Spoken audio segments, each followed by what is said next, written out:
وحده لا شريك له ونشهد أن سيدنا وحبيبنا وشفيعنا ومولانا محمدا عبده ورسوله صلى الله عليه وعلى آله وأصحابه وأزواجه وذرياته وبارك وسلم تسليما كثيرا كثيرا.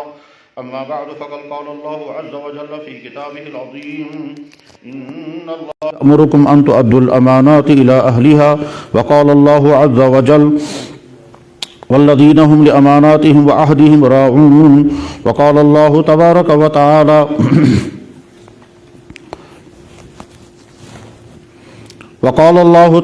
وتعالى والذين هم لأماناتهم وعهدهم راعون. وقال النبي صلى الله عليه وسلم لا دين لمن لا أمانة له. وقال النبي صلى الله عليه وسلم حينما سئل متى الساعة فقال إذا وسد الأمر إلى غير أهله أو كما قال عليه الصلاة والتسليم. صدق الله مولانا العظيم وصدق رسوله النبي الكريم ونحن على ذلك لمن الشاهدين والشاكرين والحمد لله رب العالمين. يا رب صل وسلم دائما أبدا على حبيبك خير الخلق كلهم. محترم بزرگوں اور دوستو، اس وقت جو چند آیتیں اور چند احادیث پڑھی گئی ہیں، ان آیات اور ان احادیث میں اللہ تعالیٰ شانہ نے امانت کے متعلق ارشادات فرمائے ہیں، اور اللہ کے نبی علیہ السلام نے بھی امانت کے متعلق ارشادات فرمائے. امانت کا عام مفہوم سب کی نظروں میں یہ ہے کہ کسی آدمی نے کوئی چیز ہمارے پاس رکھی، وہ ہمارے پاس امانت ہے، اور بعد میں اس چیز کو ٹھیک طرح سے مالک تک واپس پہنچائیں تو کہیں گے امانت ٹھیک طرح سے واپس کو پہنچ گئی. یہ امانت کا بہت چھوٹا تصور ہے. قرآن اور حدیث اور ہمارے دین میں امانت کا تصور بہت زیادہ وسیع ہے. اس وسیع تصور کا خلاصہ یہ ہے کہ انسان کے پاس جو کچھ بھی ہے وہ سب امانت ہے. ہمارے پاس یہ جسم ہے، یہ جسم امانت ہے، ہم اس کے مالک نہیں. اس جسم کے اندر جو کچھ بھی ہے وہ سب امانت ہے، ہم اس کے مالک نہیں. اس جسم میں دیکھنے کے لیے آنکھ ہے، سننے کے لیے کان ہے، بولنے کے لیے زبان ہے، سوچنے کے لیے دماغ، چلنے کے لیے پاؤں ہیں، کام کے لیے ہاتھ ہے. یہ سب امانت ہے، کیونکہ ہماری بنائی ہوئی چیز نہیں ہے. پھر آگے چل کر کے اس انسان کے پاس دولت آتی ہے، عہدہ آتا ہے، جوانی ہوتی ہے، یہ سب امانتیں ہیں. یہاں تک کہ انسان کے پاس دین ہے، یہ بھی امانت ہے.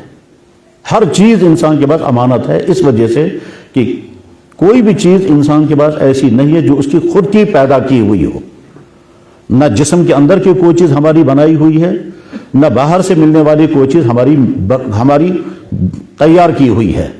ایک آدمی نے تعلیم پڑھی، بلا شبہ اس نے محنت کی، لیکن تعلیم کے نتیجے میں اس کے اندر جو صلاحیت پیدا ہوئی ہے، یہ صلاحیت امانت ہے. ایک آدمی نے محنت کرنے کے بعد کوئی عہدہ پا لیا، چاہے وہ چھوٹا عہدہ ہو چاہے بڑا عہدہ ہو، یہ عہدہ بھی امانت ہے. یہاں تک کہ اذان پڑھنے والے کے پاس جو اذان پڑھنے کا عہدہ ہے، یہ بھی امانت ہے. چنانچہ جناب رسول اکرم صلی اللہ علیہ وسلم نے ارشاد فرمایا المؤذن مؤتمن، اذان پڑھنے والا امانت دار ہے، اس کے کندھوں پر امانت کا بوجھ ہے. تو اذان کے عہدے کو بھی اللہ کے نبی نے امانت کا درجہ دیا. اس کے معنی یہ ہیں، امام امامت کرتا ہے، یہ امامت کا عہدہ امانت ہے. مؤذن اذان پڑھتا ہے، اس کے بعد یہ اذان پڑھنے کا عہدہ امانت ہے. مسجد کا منتظم انتظام چلاتا ہے، یہ انتظام اس کے پاس امانت ہے. کسی دفتر کا افسر ہو یا ملازم ہو، اس کے پاس وہ جو کرسی ہے وہ چھوٹی ہے یا بڑی ہے، وہ امانت ہے. انسان کے پاس جوانی ہے، یہ جوانی بھی امانت ہے. جیب میں پیسہ ہے، یہ پیسہ بھی امانت ہے.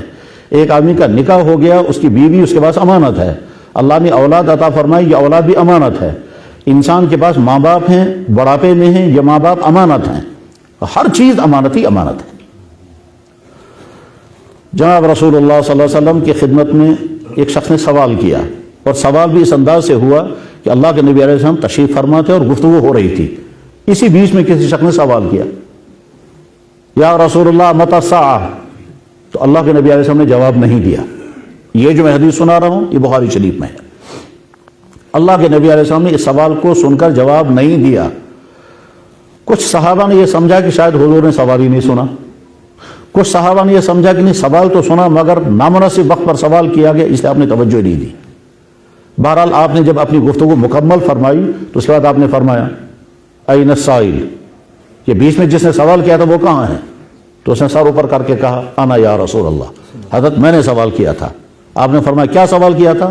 اس نے کہا میں نے یہ سوال کیا تھا متی الساعہ، قیامت کب آئے گی؟ تو اللہ کے نبی علیہ السلام نے جواب میں فرمایا اذا ضیعت الامانۃ فانتظر الساعہ، جب امانتیں ضائع ہونے لگیں تو سمجھو قیامت نزدیک آ گئی. اس نے سوال کیا کیف ضیعت الامانۃ، امانت کیسے ضائع ہو جائے گی؟ تو اللہ کے نبی علیہ السلام نے فرمایا اذا وسد الامر الی غیر اہلہ فانتظر الساعہ، جب عہدے نااہلوں کو مل جائیں. جس آدمی کے پاس جو بھی عہدہ ہے، جیسا کہ میں نے بتایا اذان پڑھنا عہدہ، نماز پڑھانا عہدہ، مسجد کا منتظم بننا عہدہ، کسی دفتر کا افسر بننا عہدہ، یہاں تک کہ یہ جوانی یہ بھی امانت ہے. جوانی کے اندر پائی جانے والی ہر چیز امانت ہے. جیب میں پیسہ ہے یہ بھی امانت ہے. ہر چیز امانت ہے. تو جب ان امانتوں کا غلط استعمال ہوگا یا امانتیں ایسے آدمی کے حوالے ہو گئی کہ جس نے اس امانت کا غلط استعمال کیا، تو آپ نے فرمایا جب یوں ہونے لگے گا تو سمجھو قیامت آ گئی. اللہ جل شانہ قرآن کریم میں فرماتے ہیں ان اللہ یأمرکم ان تؤدوا الامانات، اللہ حکم دیتے ہیں کہ تمہیں کہ امانت کو ادا کر دینا. دوسری جگہ اللہ تعالیٰ فرماتے ہیں ایمان والوں کی ایک اہم خصوصیت ہے کہ وہ امانت کی بڑی حفاظت کرتے ہیں اور امانت کو ٹھیک طرح سے ادا کرتے ہیں. اور اللہ کے نبی علیہ السلام نے فرمایا کہ اس شخص کے پاس دین ہے ہی نہیں جس کے پاس امانت داری نہ ہو. ان تمام باتوں کو ذہن میں رکھ کر اب ہمیں سمجھنا ہے ہمارے پاس جو کچھ ہے یہ امانت ہے، اس کا غلط استعمال نہیں ہونا چاہیے. اب ہمارے پاس دیکھنے کے لیے آنکھیں ہیں، یہ آنکھ ہماری بنائی ہوئی نہیں ہے، اور اس آنکھ کے اندر پائی جانے والی دیکھنے کی قوت و صلاحیت یہ ہماری پیدا کردہ نہیں ہے. اب ہم اس آنکھ کا غلط استعمال کر رہے ہیں یا صحیح استعمال کر رہے ہیں؟ اگر صحیح استعمال کر رہے ہیں تو امانت کا صحیح استعمال ہوا، اور اگر غلط استعمال کر رہے ہیں تو امانت کا غلط استعمال ہوا. ہمارے پاس سننے کے لیے کان ہیں، ان کانوں سے ضرورت کی چیزیں بھی سننی ہیں اور فضولیات بھی سننی ہیں. فضولیات میں غیبت، فضولیات میں فحش کلام، فضولیات میں نامحرم کی باتیں، فضولیات میں بد کلامیاں وغیرہ. تو جو کچھ بھی سنا جا رہا ہے اس کو دیکھا جائے گا کہ امانت کا صحیح حق ادا ہوا یا نہیں. ہمارے پاس بولنے کے لیے زبان ہے، اس زبان سے ہمیں بولنا ہے اور یہ زبان امانت ہے. ہم اس کا استعمال کہاں کر رہے ہیں؟ اگر ضرورت کی جگہ کر رہے ہیں، خیر کی جگہ کر رہے ہیں، تو بولنے کی صلاحیت اور زبان جو امانت تھی اس کا ہم نے صحیح استعمال کیا. اور اگر یہ زبان غلط استعمال ہو رہی ہے، گالیاں، غیبت، بد کلامی، فحش کلامی، نامحرموں کے ساتھ بات کرنا وغیرہ جو زبانوں سے ہو سکتا ہے، اگر زبانوں کو اس کے لیے استعمال کیا گیا تو اس کا معنی ہے کہ ہم نے زبان کا غلط استعمال کیا. اللہ نے زندگی کا ایک اہم ترین دور جوانی عطا کی ہے. یہ جوانی کن کن کاموں میں استعمال ہو رہی ہے یہ امانت ہے. ہم اس کو صحیح استعمال کر رہے ہیں، برائیوں سے بچا رہے ہیں، تو اس کا مطلب یہ کہ ہم نے جوانی کی امانت کی حفاظت کی. اور اگر ہم نے جوانی کا غلط استعمال کیا، اور غلط استعمال کرنے کی کیا کیا شکلیں ہیں وہ سب کو سمجھ میں آ سکتی ہیں، ڈیٹیل میں سمجھانے کی ضرورت نہیں ہے کہ انسان اپنی جوانی کا غلط استعمال کہاں کہاں اور کن کن کاموں میں کرتا ہے. تو اگر جوانی کا غلط استعمال ہو رہا ہے تو امانت ضائع ہو رہی ہے. اور امانت ضائع ہو رہی کا مطلب یہ ہے کہ گویا ہم سے اللہ تعالیٰ شانو پوچھیں گے میں نے تمہیں جوانی دی تھی، اس زمانے میں جتنی صلاحیتیں تمہیں درکار تھی وہ ساری میں نے تمہیں دی تھی، ان کا تم نے غلط استعمال کیا ہے. یہی تصور ایک دوسری حدیث میں ہے. اللہ کے نبی علیہ السلام نے ارشاد فرمایا کہ قیامت کے دن تم اپنی جگہ سے ہٹ نہیں سکتے تب تک جب تک 5 باتوں کا جواب نہیں دو گے. ان 5 باتوں میں سے ایک جواب یہ سوال ہوگا کہ تم نے جوانی کیسے گزاری تھی. اس کا مطلب یہی سوال ہوگا کہ جوانی کی جو امانت تمہیں دی گئی تھی اس کا تم نے غلط استعمال کیا یا صحیح استعمال کیا. تم نے بربادیوں میں جوانی کو تباہ کیا یا اپنی جوانی کو بربادیوں سے بچایا. اور جب انسان سے سوال ہوگا تو انسان غلط جواب نہیں دے سکتا. اس لیے جواب غلط نہیں دے سکتا کہ اگر وہ غلط جواب دینا چاہے گا تو وہاں سے 4 طرف سے ریکارڈنگ سامنے آئے گی. ایک تو اللہ تعالیٰ شان و خود فرما کہ میں تو جانتا ہوں تم نے جوانی کہاں کہاں غلط استعمال کی ہے. نمبر 2 انسان کا جسم خود گواہی دینے لگے گا کہ میں نے جوانی کا کہاں کہاں استعمال کیا. آنکھ گواہی دے گی اس نے مجھے کیا کیا دکھایا. کان گواہی دے گا کہ اس نے مجھے کیا کیا سنوایا. زبان گواہی دے گی اس نے مجھے کیا کیا بلوایا. پاؤں گواہی دیں گے یہ مجھے کہاں کہاں لے کر کے چلا. ہاتھ گواہی دیں گے کہ اس نے مجھے کیا کیا کام کرایا. اور یہ بات اللہ تعالیٰ شان نے 3 جگہ قرآن میں بیان فرمائی کہ دیکھو تمہارا یہ جسم میرا پیدا کیا ہوا ہے. تم یہ مت سمجھنا کہ تم جسم کے مالک ہو، جو چاہے سو کرو گے تمہیں کچھ نہیں ہوگا. ایک طرف سے یہ تمہارے جسم تمہارے استعمال میں ہے اور دوسری طرف سے میرا بنایا ہوا جسم ریکارڈر ہے اور یہ ریکارڈ کر رہا ہے سب کچھ، کیونکہ اس کا استعمال تمہارے پروپوزل پر اور استعمال کے بعد جو کچھ کیا گیا ہوگا وہ میرا آرڈر ہے، اسے وہ سارا ریکارڈ کر لینا. تمہارے ہاتھ میں دے دیا میں نے اور تم اس کو استعمال کرو جیسے چاہو گے، لیکن جہاں جہاں استعمال کرو گے یہ خود ریکارڈ کر لے گا. چنانچہ انسان کی آنکھ جو کچھ دکھایا جا رہا ہے ریکارڈ کر رہی ہے. انسان کا کان جہاں جہاں استعمال ہو رہا ہے یہ ریکارڈ کر رہا ہے. انسان کا ہاتھ جہاں جہاں استعمال ہو رہا ہے یہ ہاتھ ریکارڈ کر رہا ہے. چنانچہ قرآن کریم اللہ تعالیٰ شانہ فرماتے ہیں یوم تشہد علیہم السنتہم وایدیہم وارجلہم، تمہارے ہاتھ گواہی دیں گے، تمہارے پاؤں گواہی دیں گے، تمہاری زبان خود گواہی دے گی. جس زبان سے ہم نے گالی دی ہوگی، جس زبان سے ہم نے گانے گائے ہوں گے، جس زبان سے ہم نے بری بات کی ہوگی، یہی زبان قیامت کے دن گواہی دے گی اس نے مجھے یہ بلوایا ہے. امانتوں میں سے ایک اہم ترین امانت ہے عہدہ. جیسا کہ میں نے عرض کیا کہ اذان پڑھنا عہدہ ہے، تو اذان کرنے والے کی ذمہ داری کہ ٹھیک ٹائم پر وہ اذان پڑھے، تاکہ اس کی اذان کی وجہ سے لوگوں کی نمازیں خراب نہ ہوں، لوگوں کے روزے خراب نہ ہوں. اللہ کے نبی نے مؤذن کو امانت دار کرا دے، مؤتمن فرمایا کہ تمہارے کندھوں پر ایک امانت ہے. امامت ایک عہدہ ہے، مسجد کا انتظام عہدہ ہے، یتیم خانے کا ذمہ دار بننا کا عہدہ ہے، کسی ادارے کا سربراہ بننا عہدہ ہے، کرسی ہاتھ میں آ جائے یہ عہدہ ہے. یہ عہدے ہونے کے ساتھ ساتھ امانت بھی ہے. چنانچہ ہر شخص یہ سمجھے کہ میرے پاس جو کچھ ہے یہ امانت ہے، میں اس کا استعمال کروں گا، لیکن اس استعمال کرنے پر مجھے اس کے استعمال کے متعلق ایک ایک بات کا جواب دینا ہوگا. یہاں تک کہ جیب میں پیسہ وہ بھی امانت ہے. ایک کلاس میں ٹیچر ہے، اس کے پاس پڑھانے کا عہدہ یہ امانت ہے، یہ بچوں کا حق ہے ہمارے ذمہ. ایک ڈاکٹر ہے، اس کے پاس پیشنٹ کا علاج کرنے کا عہدہ یہ امانت ہے اس کے پاس. مثلا فرض کیجئے ایک ڈاکٹر کے پاس پیشنٹ آیا، اس کو سمجھ میں آ گیا کہ اس کو کیا بیماری ہے، لیکن اس کے باوجود اس نے سوچا کہ میں اس کو ٹیسٹ کراؤں گا تاکہ ٹیسٹوں کے ذریعے سے مجھے کمیشن مل جائے، اس لیے وہ ٹیسٹ کروا رہا ہے. تو اس کا مطلب اس نے اپنے عہدے کا غلط استعمال کیا. وہ پیشنٹ بیچارہ ٹیسٹ کرائے گا سارا، جیسے کہ بہت سارے لوگوں کا حال یہی ہے کہ وہ اس لیے ٹیسٹ کرائیں گے تاکہ بیماری ڈائیگنوز ہو جائے، یہ صحیح ہے، اور یا اس لیے ٹیسٹ کرائیں تاکہ وہاں سے ہم کو کمیشن مل جائے، تو غلط ہے. وکیل کے پاس وکالت کا عہدہ امانت ہے، جج کے پاس انصاف کی کرسی امانت ہے، مفتی کے پاس فتویٰ لکھنے کا عہدہ امانت ہے، محتمم صاحب کے پاس مدرسے کا انتظام چلانا امانت ہے، ملک کے سربراہ کے پاس کرسی امانت ہے، دفتر کے افسر کے پاس کرسی امانت ہے، چپراسی کے پاس ٹول جو باہر بیٹھا ہوا ہے وہ اس کے پاس امانت ہے. ہر چیز امانت ہے. اسلام کا تصور یہ ہے.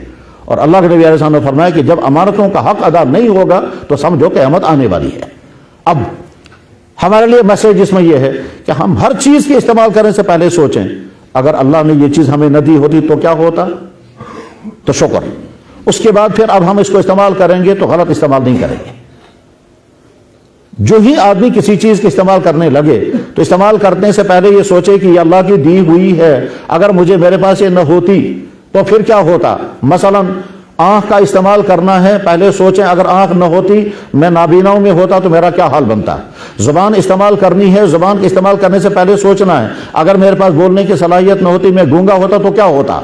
اگر پوری باڈی موجود ہے اور باڈی کا ہم جیسے چاہیں استعمال کر سکتے ہیں، ہم چل سکتے ہیں، ہم پاؤں ہاتھوں سے کام کر سکتے ہیں، اگر یہ باڈی اب نارمل ہوتی، یعنی مثلا پولیو والے ہوتے یا ہاتھوں کا پولیو ہوتا تو ہم کیا کرتے. اب جب یہ اللہ کی طرف سے احسان، اور اللہ تعالیٰ قرآن کریم میں جگہ جگہ فرماتے ہیں اپنا احسان بتاتے ہوئے، تم سوچو میں نے تمہیں بولنے کو زبان دی، الم نجعل لہ عینین ولسانا وشفتین، کیا میں نے تجھے آنکھیں نہیں دی، میں نے تجھے زبان نہیں دی، میں نے تجھے ہونٹ نہیں دیے. دوسرے کا اللہ تعالیٰ فرماتے ہیں اگر میں نہیں دوں گا دوسرا کون دے گا. قل ارأیتم ان اخذ اللہ سمعکم وابصارکم وختم علی قلوبکم من الہ غیر اللہ یأتیکم بہ. ذرا مجھے بتاؤ اگر میں تمہیں تمہاری باڈی کی کوئی چیز تمہیں نہ دیتا تو دوسری کون سی شکل تھی تم وہ چیز مہیا کرتے. اور یقیناً انسان کے بس میں نہیں ہے چیز مہیا کرنا. مثلا اگر ماں کے پیٹ سے دنیا میں کوئی اب نارمل آیا تو اس کے بعد پھر اس کے نارمل بننے کے امکانات ہی نہیں ہوتے ہیں، کیونکہ اللہ نے اس کو اسی حال میں دنیا میں بھیجا ہے. بچہ جب 4-5 مہینے کا ہو جاتا ہے تو اس کے دانت آنے شروع ہو جاتے ہیں. اگر اللہ تعالیٰ شانو یہ دانت نہیں آنے دیں گے تو کوئی طاقت ہی دنیا میں نہیں ہے کہ اس کے اندر دانت پیدا کر دے. ابھی کچھ عرصہ پہلے میں یہیں کشمیر کے قصبے میں گیا تھا ایک جلسے میں. جلسے کے بعد وہ ایک بچے کو لے کر کے آیا، کہنے لگے جی یہ بچہ پیدا اس کے ناخن ہی نہیں ہے. اب اس کی انگلیاں جب دیکھی تو بغیر ناخنوں کے ہیں، تو حیران ہو گئے دیکھ کر کے. میں نے کہا اب کیا کرنا ہے؟ کہنے لگے کوئی شکل بتاؤ جس کی وجہ سے ناخن آ جائیں. تو کہا ہمارے انسانوں کی بس میں تو کوئی حالت شکل ہی نہیں ہے کہ ہم اس کو ناخن پیدا کر سکیں. اب اس کو زندگی میں کیا ہوگا، جب اسے خوشدانہ ہوگا تو ناخن اس کے پاس نہیں ہے. غرض یہ کہ اس باڈی کے اندر جو کچھ ہونا چاہیے وہ سارا اللہ نے دیا، اور دے کر کہتے ہیں یہ میرا دیا ہوا ہے، اس کا تم غلط استعمال نہیں کرو گے، اور اگر تم غلط استعمال کرو گے تو ایک طرح سے میری ریکارڈنگ ہے، ایک طرف سے میرے فرشتے سارا ریکارڈ کر رہے ہیں، ایک طرف سے زمین کے جس خطے پر بیٹھ کر کے تم اپنے کمرے میں ہو، اپنے دفتر پر ہو، اپنی کرسی پر ہو، اپنے سڑک پر ہو، اپنی گاڑی میں ہو، اپنے کلاس روم میں ہو، اپنی چیمبر میں ہو، جہاں بھی ہو وہ جگہ گواہ بنے گی، کیونکہ وہاں جتنی ساری مخلوقات ہیں وہ میری بنائی ہوئی ہیں، اور ساری مخلوقات تمہاری تمام چیزوں کو ریکارڈ کرے گی۔ قرآن میں اللہ تعالیٰ شانہ فرماتے ہیں یومئذ تحدث اخبارہا بان ربک وحالہا، اللہ تعالیٰ زمین کو فرما کے بولو تو زمین سے آوازیں آنے لگیں گی، اس جگہ پر شراب پی گئی، اس جگہ پر بدکاری ہوئی ہے، اس جگہ پر رشوت کا لین دین ہوا ہے، اس جگہ پر ناحق قتل ہوا ہے، اس جگہ پر سجدہ کیا گیا ہے، زمین بولنے لگے گی، اور زمین میں جہاں جو ہوا ہوگا زمین اپنی ریکارڈنگ کے ساتھ بولے گی یومئذ تحدث اخبارہا بان ربک وحالہا۔ اور چوتھا ریکارڈر ہمارا جسم، یہ ہمارا جسم سارا ریکارڈ کر رہا ہے کہ جناب والا کلاس میں بیٹھ کر کے ایک ٹیچر لیسن دے رہا ہے، لیکچر دے رہا ہے، اور اسی بیچ میں اس کی نظر سٹوڈنٹس میں سے کسی فیمیل پر پڑی اور دل میں برے خیالات آئے، کسی کو نہیں معلوم ہے، اللہ تعالیٰ بھی جان رہے ہیں کیا دیکھ رہا ہے یہ، اور اس کی یہی آنکھ قیامت کے دن گواہی دے گی۔ زبان سے لیکچر ہو رہا ہے، آنکھ غلط دیکھ رہی ہے، زبان کا لیکچر جو ہے وہ خیر ہے کیونکہ وہ ڈیوٹی ہے اس کی، اور آنکھ سے غلط دیکھ رہا ہے یہ اس کا شر ہے، تو اس کے بعد یہی ریکارڈ ہو۔ تو اب زبان گواہی دے گی جی لیکچر تو اس نے دلوایا، آنکھ گواہی دی اس نے اسے غلط دیکھا ہے۔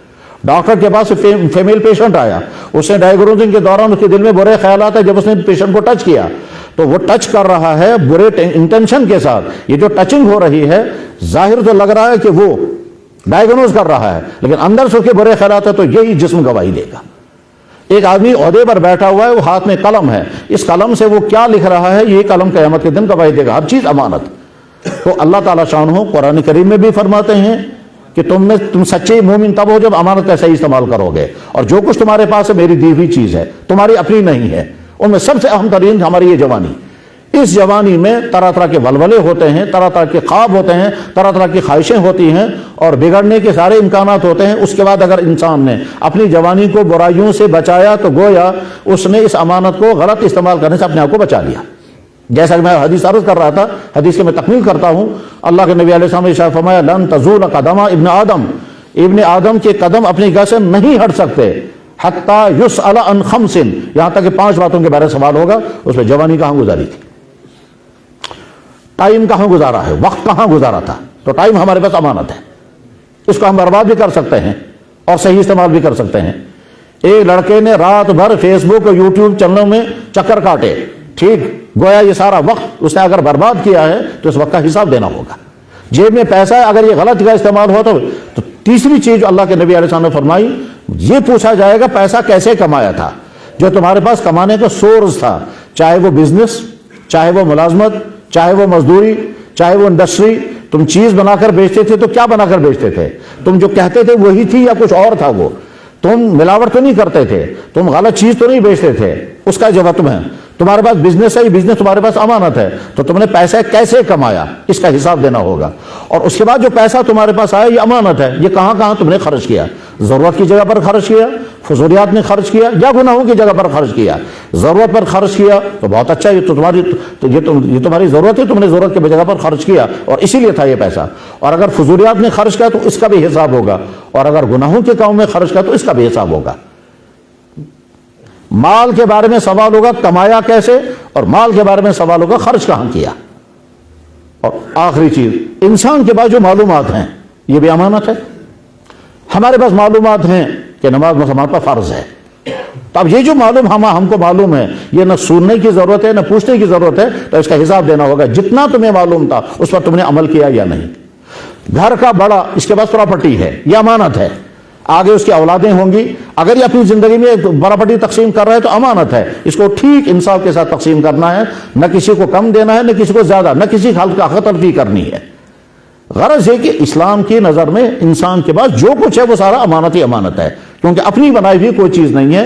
انسان کی کسی چیز پر معمولی محنت لگتی ہے، پھر اللہ تعالیٰ شانہ عطا کر دیتے ہیں۔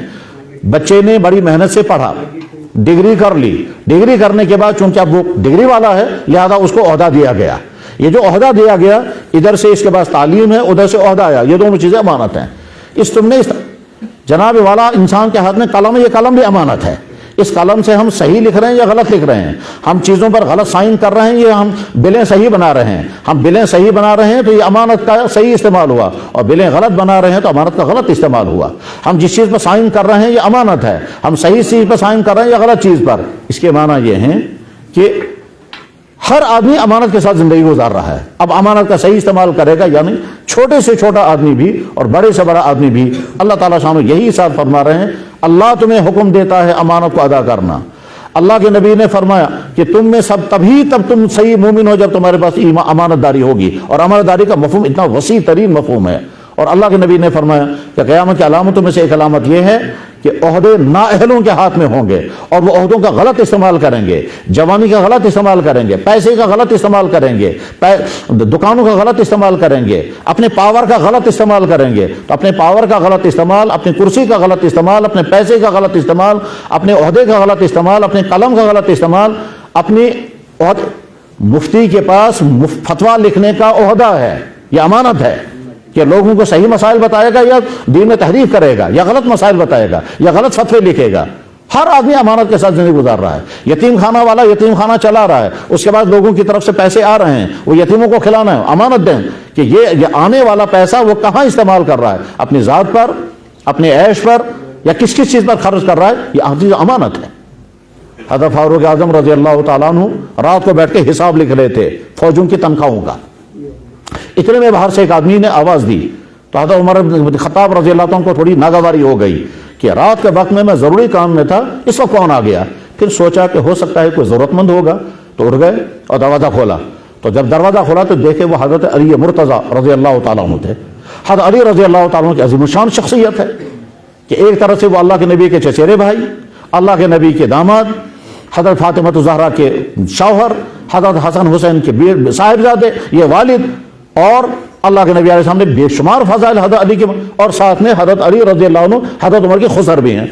تو حضور کے داماد حضرت علی کی حضرت عمر کے خسر ہیں، کیونکہ حضرت علی رضی اللہ عنہ کی صاحبزادی حضرت علی کے نکاح میں تھیں، تو اس لیے ساری باتیں احترام ہی کی تھی۔ اس لیے حضرت علی نے جب دروازہ اندر تشریف لائے تو حضرت عمر رضی اللہ عنہ فرمایا آپ اپنے ذاتی کام کے لیے آئے ہیں یا عوام کے کام کے لیے؟ تو حضرت علی نے فرمایا کہ میں ذاتی کام کے لیے آیا ہوں۔ حضرت عمر بن خطاب نے چراغ بجھا دیا، اور چراغ بجھانے کے بعد اب بیٹھیے۔ تو حضرت علی نے پوچھا کیوں؟ فرمایا یہ بیت المال کا چراغ ہے، تم ذاتی کام کے لیے آئے ہو، اس کے لیے میں اس چراغ کو نہیں جلا سکتا۔ انہوں نے عرض کیا حضرت اپنا چراغ؟ فرمایا میرے پاس تو چراغ ہے ہی نہیں۔ آدھی دنیا پر حکومت حضرت فاروق اعظم کی چل رہی تھی، اور گھر میں ان کو اپنا چراغ نہیں تھا، اور جو چراغ جل رہا تھا وہ بیت المال کا تھا۔ اور یہ ایک مرتبہ کا واقعہ نہیں، حضرت عمر کا مزاج یہی تھا۔ ایک مرتبہ مصر کے گورنر آئے، اب وہ ساری رپورٹیں دینی ہیں ان کو، رات کو بیٹھ کے جب رپورٹیں دے رہے ہیں وہاں ساری کنٹری کی رپورٹیں ان کو دینی ہے امیر المومنین کو۔ اب وہ گفتگو کرتے رہے، فائلیں دکھاتے رہے، حسابات بتاتے رہے، حضرت عمر سنتے رہے، فیصلے سناتے رہے۔ اس بیچ میں انہوں نے بات شروع کی، حضرت آپ ٹھیک ہیں، آپ کے اہل و عیال ٹھیک ہیں؟ تو حضرت عمر نے فرمایا بیٹھ چپ رہو، چراغ بجھا دیا، کہا تم نے ذاتی گفتگو شروع کر دی، یہ چراغ اس کے لیے نہیں جل سکتا۔ غرض یہ کہ ایمان والے کا تصور یہ ہونا چاہیے کہ میرے پاس جو کچھ ہے یہ امانت ہے، مجھے اس کا غلط استعمال نہیں کرنا ہے۔ اور اگر آدمی کا مزاج یہ بن گیا تو جناب والا اس کی آنکھ غلط نہیں دیکھے گی، اس کا کان غلط نہیں سنے گا، اس کی زبان سے غلط لفظ نہیں نکلے گا، اس کا عہدہ غلط استعمال نہیں ہوگا، اس کے قلم سے غلط فیصلے نہیں ہوں گے، اس کا پیسہ غلط جگہ پر خرچ نہیں ہوگا، یا رات کے اندھیرے میں موبائل کا غلط استعمال نہیں کرے گا، یہ کرسی پر بیٹھ کر، یہ دکان کی کرسی پر بیٹھ کر کے غلط مال نہیں بیچے گا، غلط ریٹ نہیں لگائے گا۔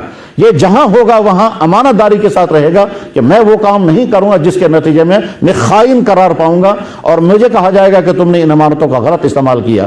اللہ کرے یہ مزاج ہمارے اندر پیدا ہو جائے، بولنے والے کے اندر بھی اور سننے والے بھائیوں کے اندر بھی، اور جہاں تک یہ آواز پہنچے وہاں تک کہ انسان سمجھے کہ میرے پاس جو کچھ ہے وہ امانت ہے۔ یہاں تک کہ کتاب میں لکھا ہوا ہے اگر اللہ نے کسی انسان کو خوبصورتی دی ہے، یہ خوبصورتی بھی امانت ہے، اس کا غلط استعمال نہیں ہونا چاہیے۔ نہ کسی کا عاشق بننا ہے، نہ کسی کا معشوق بننا ہے، کیونکہ خوبصورتی کے بعد اگلا مرحلہ یہی آتا ہے۔ اللہ جل شانہ ہمارے لیے خیر کے فیصلے فرمائیں اور ہم کو ویسا ایمان والا بننا نصیب فرمائیں جس سے اللہ بھی راضی ہوں، ایسا ایمان والا بننا نصیب فرمائیں کہ ہم دنیا میں بھی کامیاب اور آخرت میں بھی کامیاب ہوں۔ وآخر دعوانا ان الحمد للہ رب العالمین برحمتک یا ارحم الراحمین۔